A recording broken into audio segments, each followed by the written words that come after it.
to 4:30 p.m. in the newsroom. You can't afford to miss it.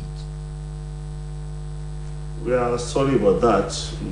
Please just pardon us. The program is still in the newsroom, and as I said a while ago from her end there, we want to commend the new governor of Osun State, and at the same time congratulate him on his this deserved victory at the polls. And so far, we also hope that he will be able to live up to all his promises. My name is Abel Onadele. You are welcome once again, and that is why on our first issue today, we want to look at some of the policy statements made by the new governor. He announced immediate return to the status quo of all fresh appointments and major decisions taken by the past administration with effect from July 17th, 2022. And just a few hours before the swearing of the new governor, the former governor, Adegboyega Oyetola, said his administration left behind 14 billion naira cash in the state coffers. He also said his administration paid 97 billion naira from the death inherited in 2018. We're also going to take a look at that. And the third topic, we are all focusing, all these issues are just Osun-based topics, maybe because we're having a new governor, or do I say new administration. Justice Nathaniel Ayo Emmanuel of the Federal High Court in Osogbo nullified the October 15 local government elections in Osun State. The court held that the election was held in contravention of sections 29 and 32 of the Electoral Act 2022. And just as I was about coming into the studio, there is a latest development on that. OTSEC, though said to have been the chairman and other principal officers and some officers, let's put it that way, have been suspended by the new governor as a result of some allegations, which we are not going to look, we are not going to bother ourselves with today. But INEC has also, OTSEC has also come up with some positions on local government election. One of it I learned is that no appeal has been made against the Federal High Court judgment, which nullified the October 15 local government elections. We are set as usual to take a look at these three topical issues.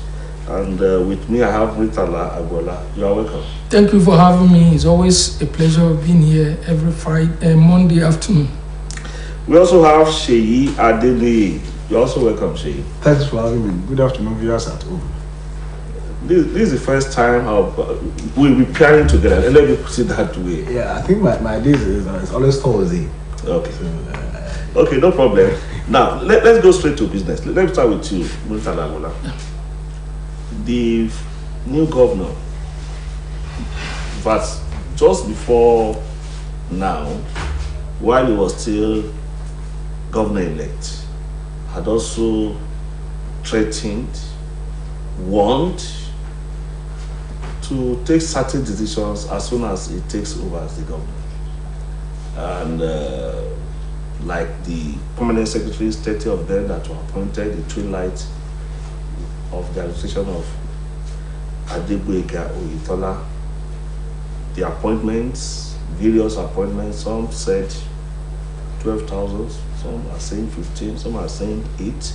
No official statement from the outgone government on the number of people that were actually employed.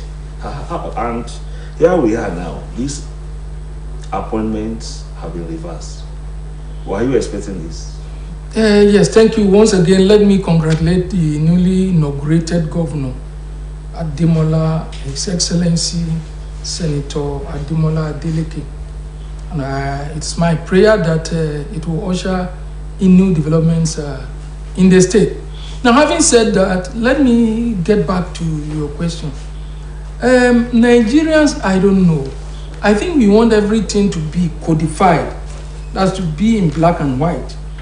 And that has given room for some suggestion now.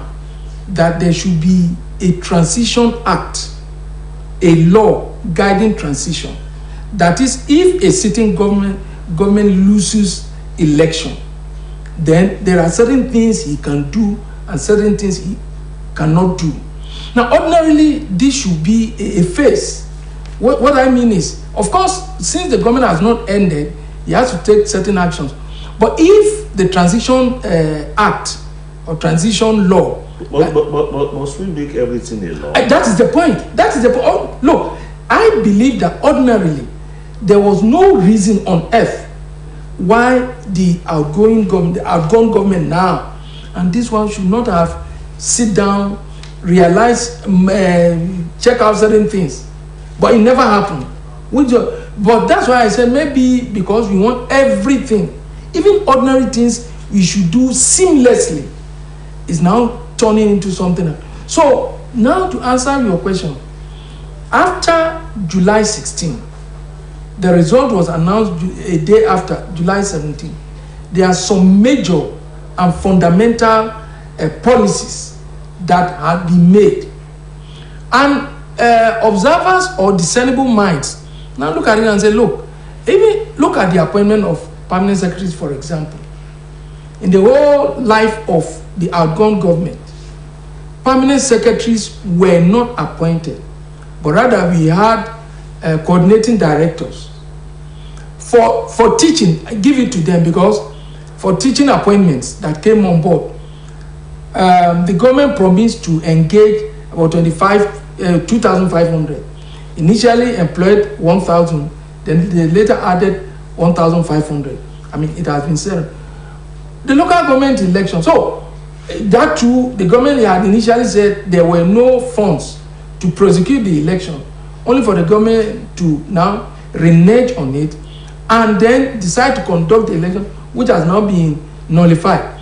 Now, the point is that if a government loses, a sitting government loses an election, yes, government continues, but there are certain major actions that should be deferred to the incoming government. And more so in this particular case, there should have been coordination. There should have been, I wish for that there was no coordination. Well, ordinarily the government, the outgoing government ought to have invited. Okay, now, Sheyi, let's hear from you. I mean, from the look of things now, and there is this say that when two elephants fight, it is the grass that suffer. Now, innocent people, innocent in quote, who jumped at job offer, or those who jumped at position of permanent secretaries, they must not be taken, or they must not be fined now. I mean, let's be sincere. Now, we are. Thank you so much for having me once again. I want to firstly congratulate the people of Osun. I want to congratulate the newly sworn-in governor, Senator Newroom Jackson Adeleke, and I want to wish him well. And to answer your question, I think firstly I could remember shortly after July 16 election, I wrote an article. Personally, I told some of the aides to the former governor that happens to be my friends, and I told them that the best thing for your principal to do is to invite Demola, the governor. The governor elected. Yeah, then. Even let him realize that, jokingly, that even to the camera, that I know you stole my mandate, I'll see the clip, but I have to do this to invite you to brief you of how far we've gone, because when we are serving, we are not serving ourselves. As a governor, you are not there on your volition. People gave you their mandate. People willingly submit themselves to you. That come and lead us. So they must, at all times, respect those people. But unfortunately, in this side of the climate, we just feel like doing things as if nobody can query us. As if we are all in all. All in all. And as if we don't have law. Like he said that there should be a transition act. I don't see reasons for us to also to go to National Assembly or House to make law, because you just lost. There is an electoral act or local government election. Was the act followed? So at times the law, it is those that are at the top that are known. Some people have even said the present administration at the federal level had disobeyed several court orders. So it is not the issue of law now. It has been part and parcel of our so-called leaders that just do something, do anything anyhow. Now on this issue, or playing politics on this issue, very shortly to the expression of former governor Etola's, he has lost some respect, he has lost some integrity, because RDB has done the right things. People take lost respect, anything from who? From the public. How could you take, for example, this issue of appointment of these monarchs, the Ikirun, Ire, Igbajo? How come this rush of a thing? So at the end of the day, just see that, just do things the way you like it, and unfortunately, either you like it or not, you cannot be there forever. Here we are today. We are not talking about all this issue now, and I only felt for the party secretaries, because I was there at the stadium yesterday, and some of them were there also when the governor was making that statement that it should be fast to status quo. So just at least they will have suffered some. But could they have disobeyed that last minute order? But luckily, I think I was here when last Thursday we were on the program. And I was telling one of our partners that look, there's nothing they can do, because as an argument, former governor Etola is still the leader of the state, is still the governor. So whatever he wishes, he must follow. Do you agree that those offers should have been accepted? Well, in line with the civil service, I don't think they could have turned it down. Now, but what I like, you see, there are two developments. The first development is that there was a press statement issued by Malam, what's his name? Rashid, which I didn't like. I mean, that take the appointment and be fired on Monday. I don't like, doesn't matter. Let's just go ahead. No, what I'm saying, it's a matter of choice. No, that is not proper. For whatever it is, it was not proper. But what the governor did yesterday... We are not analyzing that statement. No, what I'm saying, it has to do with the appointment. The first one, that is, take the appointment and be fired on Monday. Yes. That was not in good taste. But what the governor said yesterday was proper. There's a committee that will review. That was why I said there were threats. I said at the end of this program. Okay. So when you want to threaten somebody, you may want to say certain things. Okay. And at times there are ways you say things so that you can achieve your results. Okay. So don't let us criticize or analyze his statement. Okay. But we are looking at the statement made by the governor. It's proper. It's proper that there's a committee that will review the appointment. For those involved. But the review, you are in support? Oh yes, I'm in support. Look, even whether we say the only, we play a lot of politics where whether we say it or we don't, it is within the purview of the new government to review the activities of the outgoing government. Of course, it does not mean that whatever this government say, like for example, there's 14 billion. We shall discuss it later. But so the governor will now take it at 40. No, they have to look at how was the 14 billion. Don't let us jump in. Okay, so activities of the government has to be reviewed. Yes, we are looking at. Maybe I'll still come to you now. There's also this allegation that some people went away with Osun State assets. Assets, fine. Again, why can this be true? Oh yes, it can. Why not? I mean, if it happened, this won't be the first place it will happen, and this won't be the last place. You see, when people are in government, what they forget to realize is that it's ephemeral. It's a transient period. Look, children yet unborn will become governors of this state. So, but you see, when you are in government, you believe you know it all, and you can do it, and that nobody will hamstring you to do it. So some people may, of course, you see, the information these people were putting out when they were yet to be inaugurated were not just this thing. They were information they were from within. From within. They acted on facts and figures. On facts and figures. So they could not. So they acted, and you see, when we are in power. But you remember, let's say, initially, you must be familiar with this land because you are more in town than some of us there. Some of those statements could, of course, could be responsible for what we're experiencing now. Now, could you remember? I think it was not two days ago. I still listened to where the former governor went to campaign when he was saying APC. So, William, in fact, the governor was even confirming that I will spend my 80 years. So that statement, even at the commissioning or no, not commissioning, flag off the wall. Exactly, he said it that I will still spend my 80 years. But would that look like? Is there another miracle coming before the inauguration yesterday? Is there another loophole that this one they want to leverage onto, to continue the governing us? But at the end of the day, and all these messages also has effect or influence on members, on their followers. Exactly. So now look at, take for example, I got an information, very internal one, to buttress what he said. Shortly after the election, deputy governor's residence official, they went to remove pumping machine. As they were removing it, one of the officers was stabbed. The person now sent to me that this is what is happening. Just to tell you that there were a lot of people coming in from within. So even at times, it may even be some the civil servants, not necessarily the politicians. Yes. If that's what happened, we should blame the leader.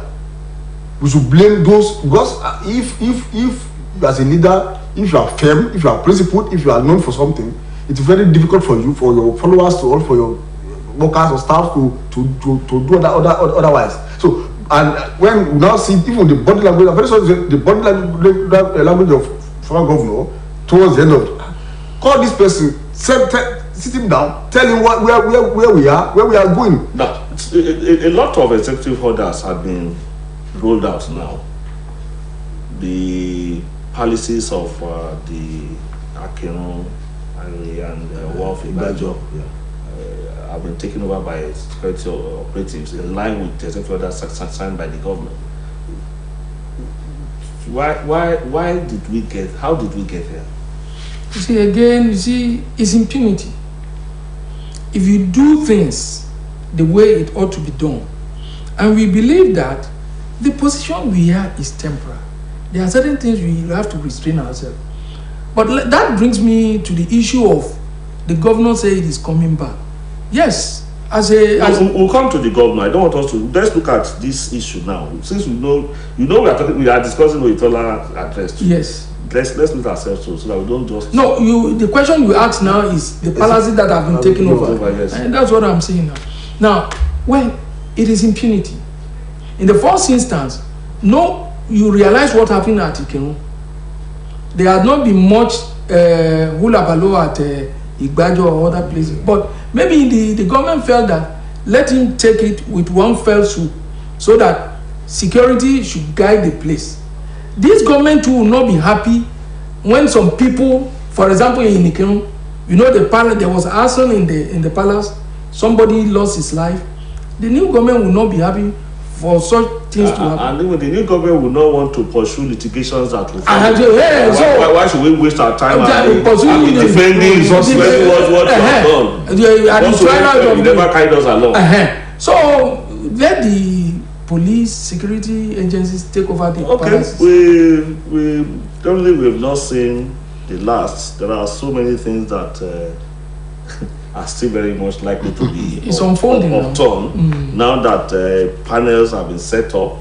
Of course, the panels will submit reports, and we also have cause to come here again and discuss all these issues. Now, let's move to the farewell in court now, release or statement from the former governor, Gbega Oyetola.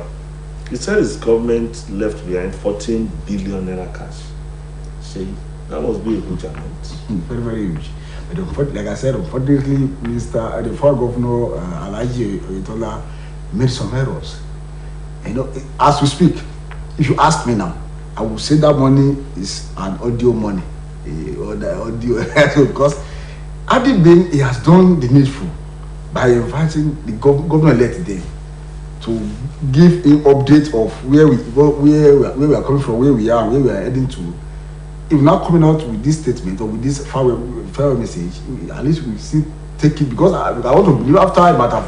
Let's even assume. Yeah. Let's take this figure that he left for 14 billion. How do you see that? If truly we have 14 billion as we speak, and then we still have some 30 months arrears of civil servants yet to be paid. The statement did not talk about debt. Yeah, he said 14 billion cash. So Right. if you are having 14 billion in the covers of government today, and we have some areas of civil servants, the pensioners, and other, so I don't know what purpose or benefit that we can save that money for now, that we have some other things to. Now, 14 billion naira cash. Well, on the surface of it, it looks huge. But like we rightly admitted, there was no balance. That means the assets was given. But even some money the government is expecting were also mentioned. But the liabilities left behind or the indebtedness, he never talked about that. Now, but Someone said Osun State debt is over 130 billion naira. The debt management office. very good. But he should have, since he was telling us the asset, I don't think there was anything bad In telling us the liabilities too. That's what I'm saying. Even the amount he met, the debt he met when he came in, he also ought to have informed us. That is it. And maybe he should have even gone further by telling us all the funds that accrue to the government. During the period that And then the money they will be able expended to make a critical analysis. So you see, the fundamental issue was he ought to have invited the governor now. And knowing that, you see, this is a constitutional matter. So the government, a new governor has been put in place, has been elected. So whether it's sacrosanct that they were going to inaugurate the government. So whether you like it or not, it's not a personal decision now. It's not a party issue, but it's his constitutional issue, which means that the government, and whether you like it or not, what you don't want him to know or to see then, eventually he come out to see. So it would have been better if you are invited, let us, camaraderie atmosphere. It doesn't even need to be the one. Just appoint people to meet with him. No, they ought to have inaugurated their own transition committee. Work with that of the governor. That's a normal situation. But in this case, that never happened. The former governor also said he paid 97 billion naira from the debt he inherited. That's actually inherited. But we don't know the amount he inherited. We don't know the amount he inherited. I think that statement is just being clever by half. You know, I could remember when he was coming on board, I think it was Channels TV that interviewed the former commissioner for finance, Ibanji.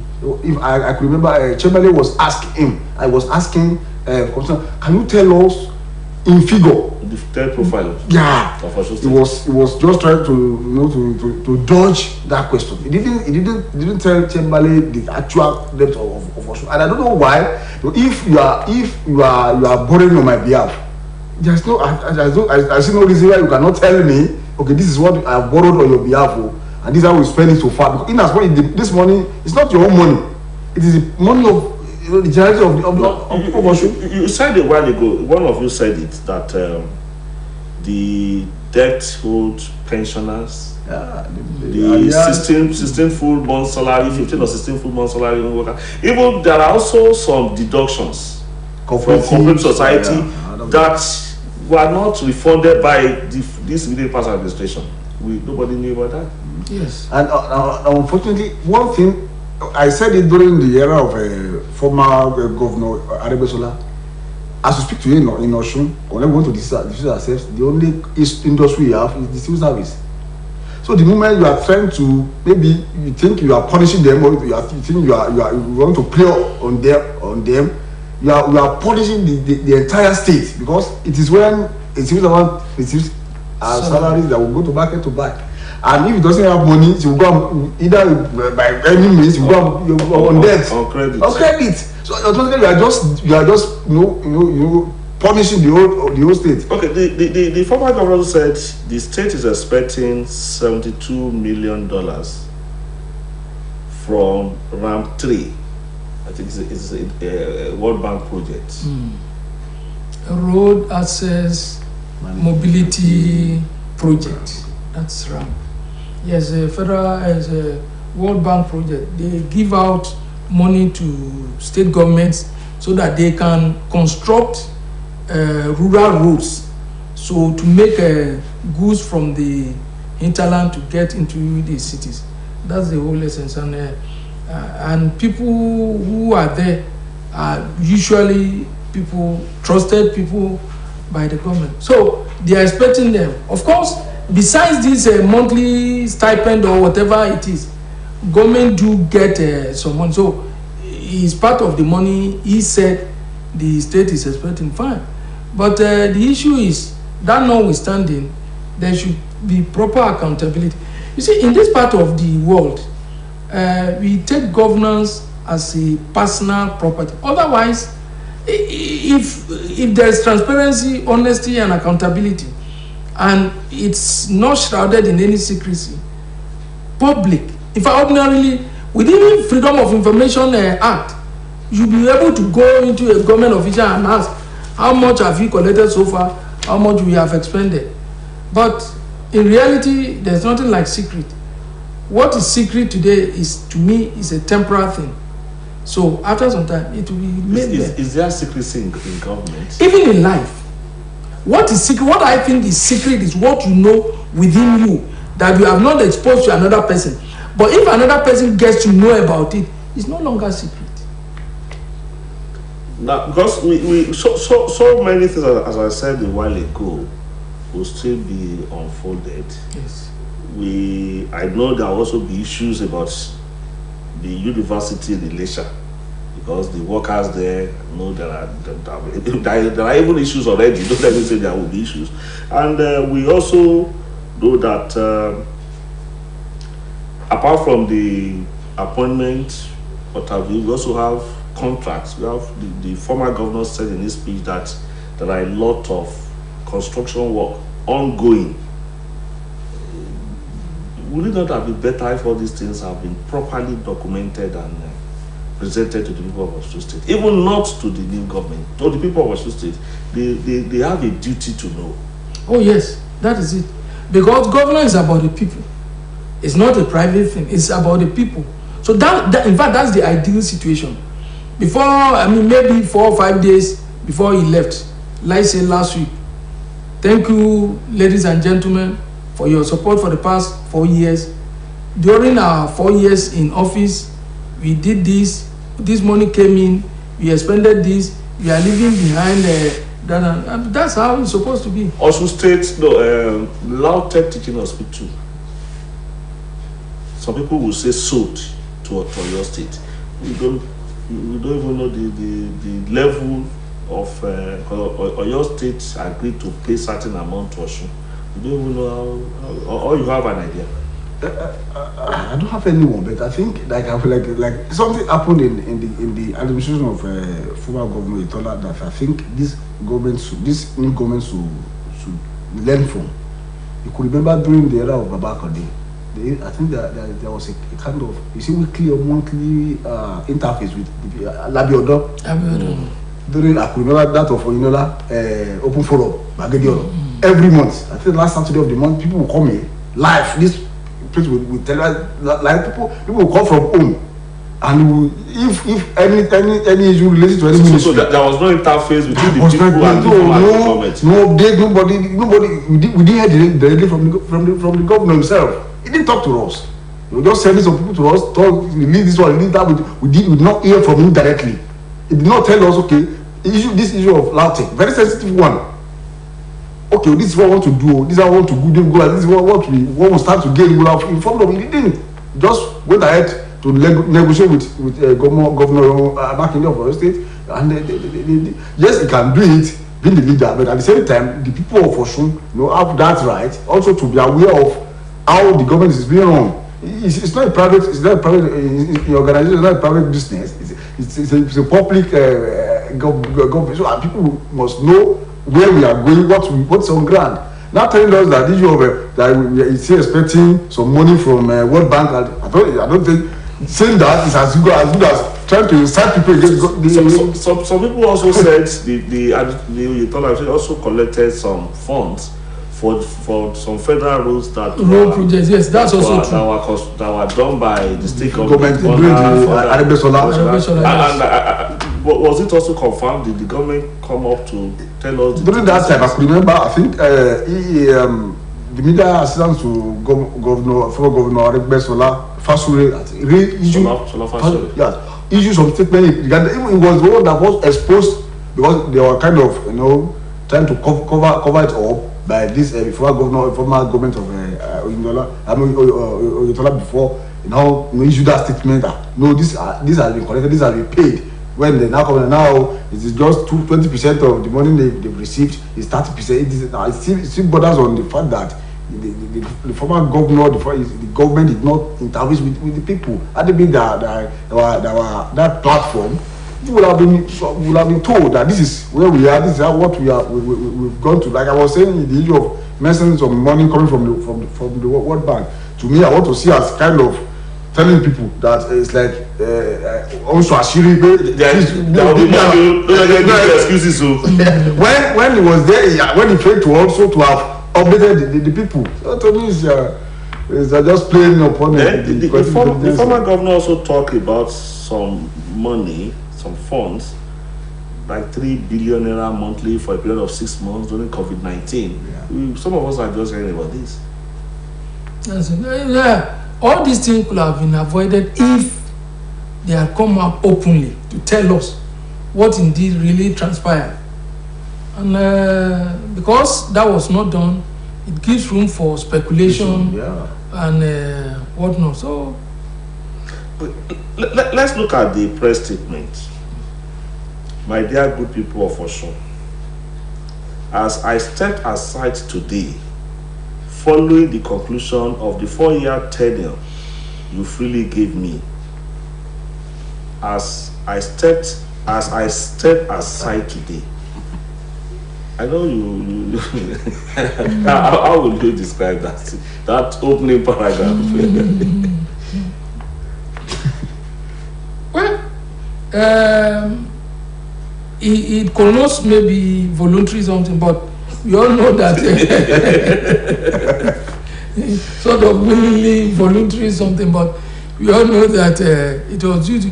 Honestly, I believe the situation can be better handled than the way it was, as if maybe something somewhere will change the course of it. Although I think some people even went to court to stop the inauguration. But you see, all said and done, we have to realize as human beings, the world is like Shakespeare said, it's a stage, whether we like it or not. There will be a time that will be no more now. That is even the life itself. Now talk about the position one holds on. And in fact, if his predecessors had not left, I don't think he will have come in. Now, there is euphoria now because somebody has inaugurated. After some time, it's either 4 years or 8 years. It will go. It's a constitutional matter. It's a reality it's a fact of the situation. So if you get there, you do your best, and nobody does it all. As I stepped aside today, following the conclusion of the 4-year tenure, people say it's first time. And you agree with me that constitutionally, if his mandate was renewed by the people, he has constitutional right to spend 8 years or 2 terms. But unfortunately, that was not done. So now stepping aside. By the time he said this, he knew the mandate was not renewed. The matter is in court. Maybe he has that belief that maybe you can still. Okay, the matter is in court. So maybe anything can happen in court. Besides that, in addition to the fact that the case is in court, now he can still even contest again to become the governor of Osun. That's what happened in Ekiti. Exactly. Not only, in fact, the first place it happened was in Kano. Kwankwaso did 4 years. He was removed. Shekarau came and he did 8 years continuous. So after his own years, then Rabiu Kwankwaso came back. And this man also has done 2 straight years. Okay. You said a while ago that the attitude of the former governor force some people who Not to trust. I regard for him to be disappointed. It appears as if he was bitter leaving government house. Even if he was not bitter, his attitude towards the end of his government shows that, because I couldn't imagine you just wake up and you said you've approved the appointment of 30 permanent secretaries. 48 hours to the end. When you spent almost 4 years with, I think, less than 10 permanent secretaries, you were using coordinating directors. So, and I could remember the last time, during the era of Arebesola, you used to make this statement that you allow me, when the economy improves, you do this. So I don't know, maybe with less than 48 hours, the economy has improved. For you now to have the leverage to to appoint 30 permanent, people will not to see that this is kind of creating problems for the incoming government. And these people are not fools again. People are conscious of politics, people are conscious of governance. So if you're about to leave the office and you're not appointing 30 powers, knowing the burden, the financial burden that it will take, to me, and like you said that maybe you can still come back to come and contest. But if I want to believe Governor Tola has that mind that he can still come back, we wouldn't have engaged or done some things shortly after he lost that election. Because okay, we move to the third topic now, and just as I said a while ago, the state government, through executive order, suspended the chairman of OSEC and some key officers of that commission.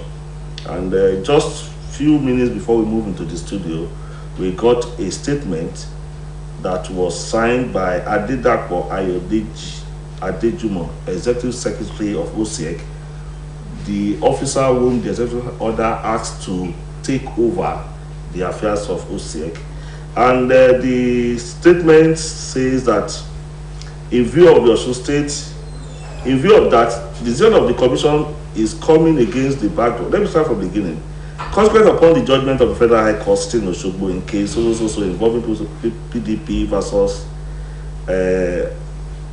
Independent National Electoral Commission and 6 others, delivered on Friday, 25th November 2020, which nullified the local government elections conducted by Osun State OSEC on the 15th October 2020. The Commission hereby announces its decisions not to appeal the judgment of the Federal High Court. The decision of the Commission is coming against the backdrop of OSEC's failure to follow strictly the provisions of Section 24 of OSEC Law 2022 and Section 28 of the Electoral Act 2022, which mandate the Commission to give a notice of 360 days before the conduct of the election. The OSEC is now keen into the judgment of the Federal High Court, and is now informing the public that is not appealing that judgment. And before now, what we had was that a stay of execution had been secured somewhere, but nobody told us. No, they were trying to secure it on Friday and then even appeal. But the issue is, now who is going to fund the appeal? That is it. very simple. APC may fund it. APC, no, it's a commission, is an agency of government. So how can APC fund it? APC, there was no way it's the OSEC that could challenge the judgment. And that will be done through the state government. And the government is not even. In fact, how would even the government fund such a project? Before this election, so people have seen this right from the beginning. The amount of money expended on that election. Some people said 1.5 billion, people said 800 million. Even if it is 100 million. I think if left to me, if I'm to advise the governor Adeleke, I would advise him to call the former chairman of OSEC. It was said that some allegations have been leveled against him, financial impropriety. I couldn't imagine. See the cost implication of that election. So that has gone just like that. And when you know what, and I think there are a lot of warnings, there are a lot of suggestions coming from the stakeholders that look at this session very well. That you cannot conduct this election. It is against the Electoral Act 2022, and you were aware of that session, and you went ahead because of, I don't know, because of what to gain or what. Now they've spent that money. They just like that, and nobody will ask. Or you say wasted. You just wasted the money now, and nobody will not come to answer. So that people should be brought to book. Yeah, exactly. So it will serve as deterrent to that. That's the consequence. Oh yes. In fact, incidentally, we were on live program with the man, and he said he's a lawyer, not just a lawyer. He's a lawyer of many years. So many years standing. And that he knows what he was talking about. In fact, the interviewer now asked him, hey, but if it turns out that you are embarking on a wrong decision, he said the jail is not meant for animals. They are meant for human beings, which means that he knew the implication of what he was doing. And certainly he cannot go down the drain like that. Questions have to be asked, but the only thing is that it has to be done legitimately. And at the end of an exercise, maybe whatever it is, the governor should invite him, come and give your report on this thing. Okay. Consequently, the certificate of returns already issued to the purportedly elected chairmen and councillors are hereby withdrawn with immediate effect. The chairman that I was sacked last week Thursday. Do we have chairman? In fact, today they said purportedly elected. Yes, so they done the writing. Now they done the writing. We see it's important on the fact that they just former governor Oitola and with members, the prison officers of OSEC just decided to waste our money. But if it is not, I don't know why they like they really said that this man was interviewed and he said it that I'm a lawyer and I know what it, and I listened to one interview on River FM also where he said that I know what we are doing. We are on course. What we are doing is legitimate, is legal. And that anybody who is not satisfied should go to court. And now this is the end result. But my own concern is the money involved. We cannot just be wasting money because we believe nobody can arrest me. Nobody can. What about the psychological trauma that those who took part in that election could have also gone through? As a matter of fact, they were aware. Some of them were aware of. The lacuna that is in between that. I interviewed one. He told me that Aburo, even if it's just one day, that I will be addressed as former local government chairman. And the court has said now don't sack them. So he's as good as he has not served as a local government chairman. So unfortunately that just wasted our resources. The one I could remember was not last year or 2020 when OSEC presented their budget to Mr. Governor, the former governor. He said they couldn't afford that money. That, no, I don't have any for now. I cannot. Don't come with your election.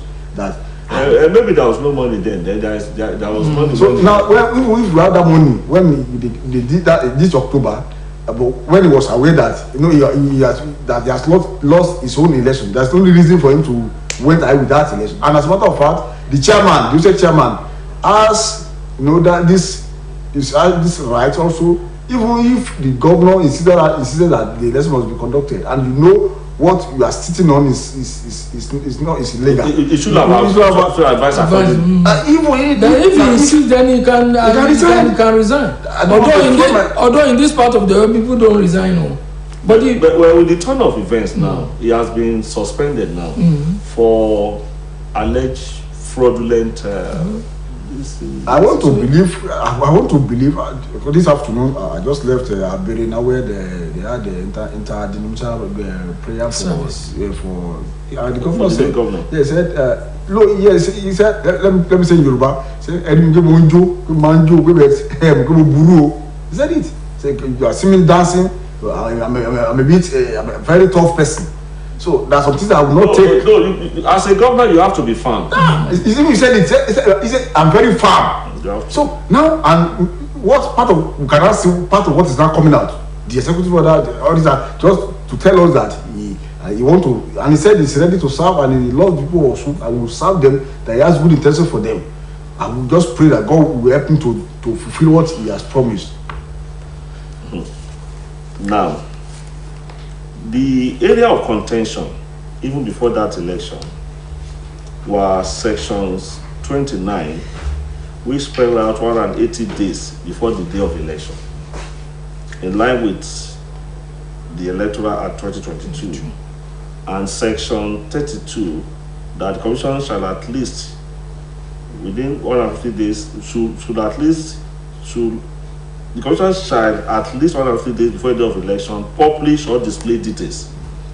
Anybody who is not even a lawyer will know that it's simple and straightforward. OSEC did not comply with that provisions.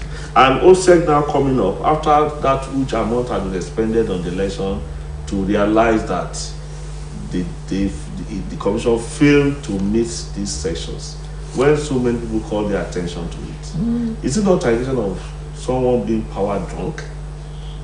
That is it. And you see, the bottom line is impunity. I think the problem we have in Nigeria is more of impunity than corruption. Because if you know what you are doing has consequence, you think twice before you do it. But if you believe that anything goes, so you can just do it, after all, somebody did it and it was not sanctioned, so you are also doing it and there will be no repercussion. I think that's more of our problem. So it's impunity. Otherwise, I mean, a lawyer of many years standing, you don't even need to be a legal person to understand the basic interpretation of what is contained in the Electoral Act 2022. And he went ahead. Then, of course, it means he knew the implication and it should be called to question. Even if you look at section 28, it talks about notice of election, where it talks about 360 days.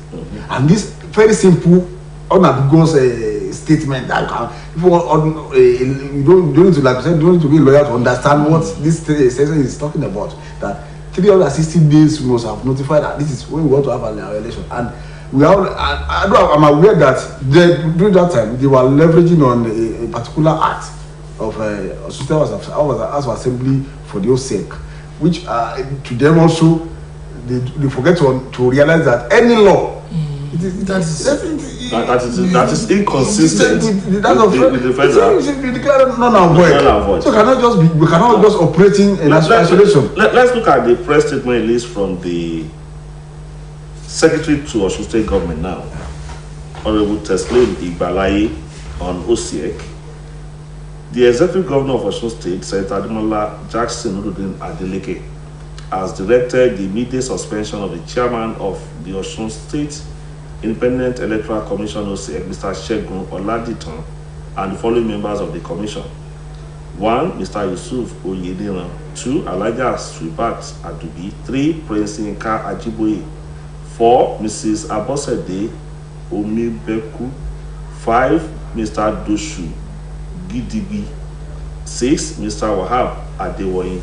This suspension is sequel to several petitions bordering on financial impropriety, dereliction of duty, absenteeism, and abuse of office against the said chairman and members of it. This is a grave allegation. Yes, they have, though, is now for them to come and then deny that they are not guilty. And now that they have been suspended, they have to come as individually now. Yes. Not as chairman OSEC now to defend themselves. And even if you now look at the statement from OSEC, now it has admitted. Yes. So it's an admission. Yes, we know we made this error. And this error were not just made overnight. People were calling your attention to it. Media listen to this. Pending the outcome of the investigation into the allegations against the suspended chairman and members of the commission, the secretary to the commission shall hold forth in running the affairs of the commission. What I want to draw out is pending the outcome of investigation. It means that they will be investigated. Of course. That's the whole essence. Since they have been suspended, they can now be investigated, and if it demands that they should be prosecuted, then that will follow. Well, we won't be able to go beyond this because of our time. Definitely there is great work before the new administration. It's unfortunate that the state has found itself where we are. Have to look back on certain things, because I remember sometimes in August, then the governor-elect then, Ademola Adeleke, said he will not prove Boyega Oyetola's administration.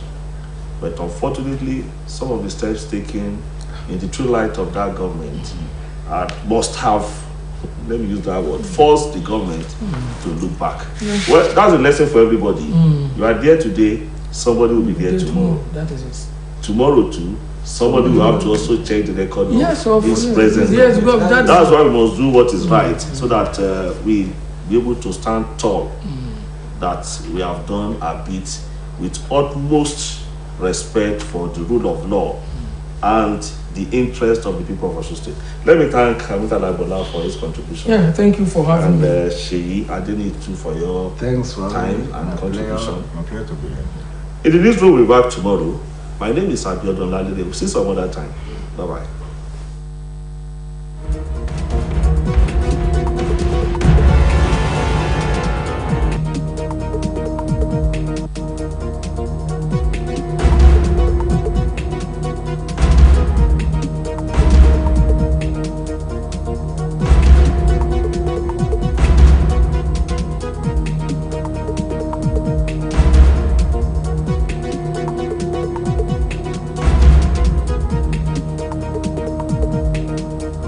Mondays through Fridays, 3:30 to 4:30 p.m. In the newsroom, you can't afford to miss it.